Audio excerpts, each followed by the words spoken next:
প্রতিদিন করার মতো কিছু ছোট ছোট আমলে সালেহ শিখিয়ে দিবেন।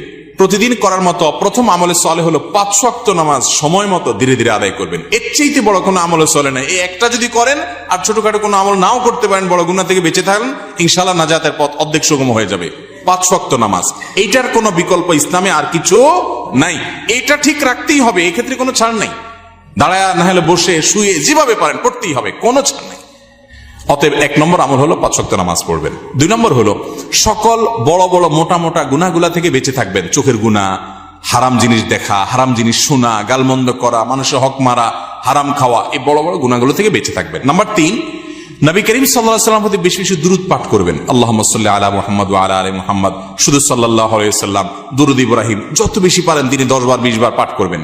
নাম্বার 4, ইস্তিগফার বেশি বেশি করবেন। আস্তাগফিরুল্লাহ ওয়া আতুবু ইলাইহি, আস্তাগফিরুল্লাহ ওয়া আতুবু ইলাইহি, আস্তাগফিরুল্লাহ আল্লাযী লা ইলাহা ইল্লা হুয়াল হাইয়ুল কাইয়্যুম, এরকম ইস্তিগফার পড়বেন। নাম্বার 5,